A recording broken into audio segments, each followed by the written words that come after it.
My name is Robert Angel, and today I want to tell you about how to be an assistant shopper at a local food pantry. I want to tell you the story of a pivotal moment in my life. I had been retired from the Air Force for about a year. I was gainfully unemployed, as I like to put it.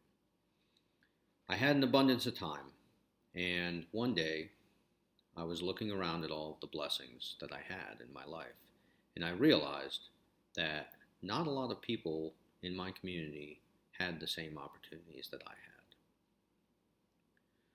On that day, I decided to look into volunteering my time. I figured that would be a good use of my extra time.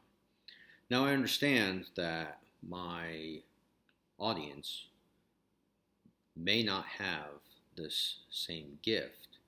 However, in me helping those in my community, I did find that had overall made me a more well-rounded person and appreciate the things that I did have.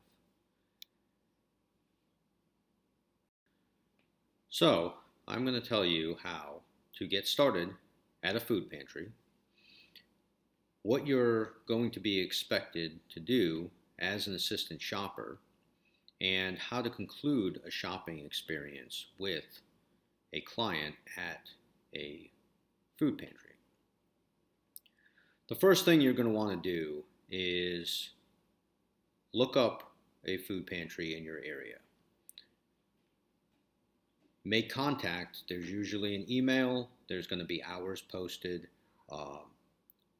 Get a hold of the person in advance if possible, or do what I did and show up.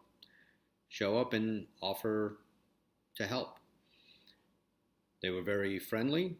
They showed me what to do, and in about 10 minutes, I was bringing people through, and at worst, any questions that I had, and they told me that, feel free to ask. Now, let's head to the food pantry. Alright, so you've completed that first step. Now, your next step is going to be greeting the client, the person, the customer that is using the food bank. You're going to want to greet them with a nice smile. You're going to want to ask them how their day is, and most pantries are going to use a point system, so you're going to ask them for their card after they check in. This particular pantry that I'm showing you, they do families of 1 to 2 get 15 points, families of 3 to 4 get 20, and 5 plus get 25. You want to ask them if they've been to this pantry before, so you can answer any questions and give more of a thorough brief when you're going through the process. If they haven't been, or usually, you still want to keep those points in mind. You're also going to have a notepad and a pen in order to keep a tally of all of the different items.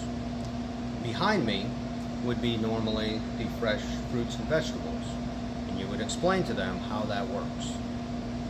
In this case, it usually is they have 3 choices based on, and there's someone there that will give an appropriate amount for the amount of points, so you would just announce the points.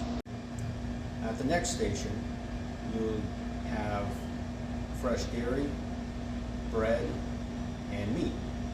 You will explain to them that, usually slowly, that you'll explain that they can get 1 or 2 half gallons of milk based on their points.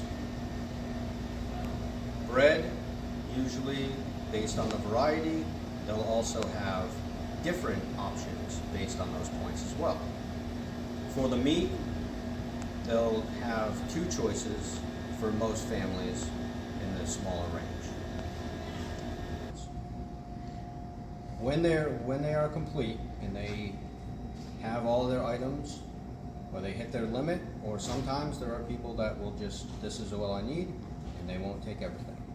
At that point, you will direct them over to the bagging area. There they will be bagged chance, someone will help them bring them out. In conclusion, today I have told you how to volunteer at a food pantry, what you would be doing as an assistant shopper, and how to conclude that shopping experience. This may not be everyone's thing, but I do believe that volunteering and helping those less fortunate in your community or just helping your community does make you a better person overall. I'd like to end with a quote from Pope Leo. No Christian can regard the poor as a societal problem. They are part of our family. They are one of us. Thank you. Have a great day.